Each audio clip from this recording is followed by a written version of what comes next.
Now, I'm not going to give this guy credit at all. The amount of harm he's done, the overwhelming horribleness over many, many, many years he's put out there, he gets no pass.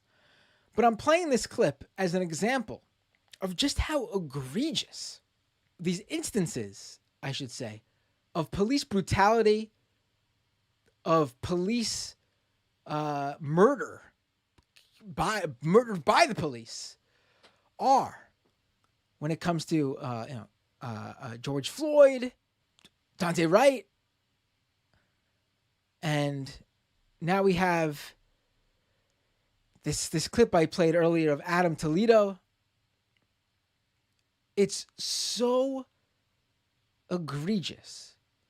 We're at the point where even religious right-wing firebrand Pat Robertson is even out there saying something's really weird. Something's going on here, and they got to stop it.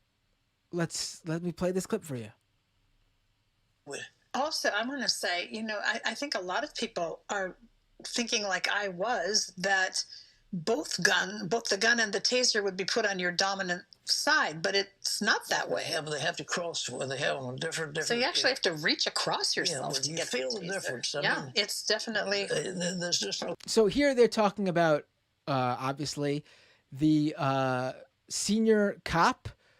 When I say senior, I don't mean old. I mean like a longtime cop, veteran, who she and we have the clip of the video of her from her body cam. They're trying to arrest Dante Wright. He is putting up a bit of a struggle. He gets in his car. None of these are offenses to murder someone over. He is unarmed. He gets in his car to try to escape the police. She pulls out a weapon, which is her gun. She's holding it out there for a really long time, right in front of her face, full view of the body cam. Don't see how she didn't see it. And she claims that she thought it was her. She shoots it, and then she goes, "Oh shit! I shot him. I thought I had my taser out." And so they're discussing a. Let me rewind a little bit so you could see the gun and taser up close. They're discussing how the gun and taser here. Here's Pat Robertson holding it.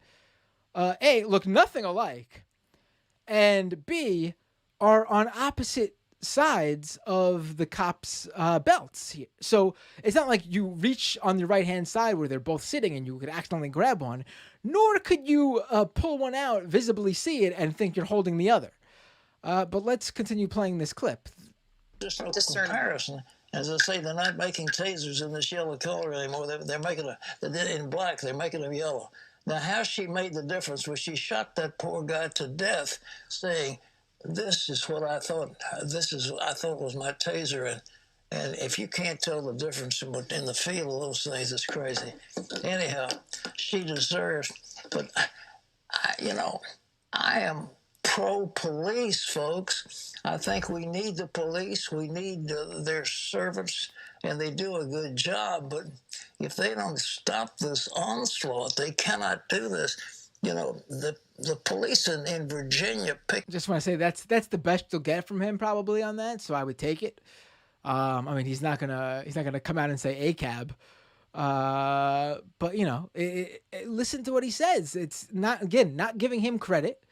What I'm doing here is showing that it is so over the top now from police that even right wingers who understand what public perception does are coming out and saying, you guys better get your act together because this is fucking ridiculous.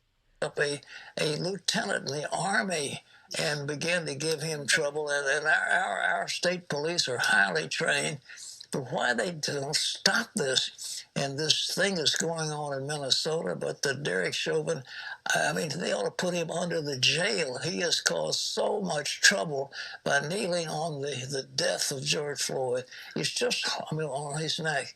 It's just terrible what's happening. And the police, why don't they open their eyes to what the public relations are? They've got to stop this stuff. Maybe they need more training. I mean, you know, the thing here is that that officer who shot and killed Dante Wright, she was the trainer.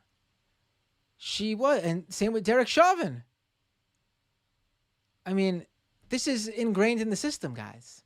And again, I'm not expecting them to understand this stuff or want to understand this stuff. I'm not thinking they're going to come out and say defund the police. Pat Robertson's still a terrible person, and he is still has horrible views.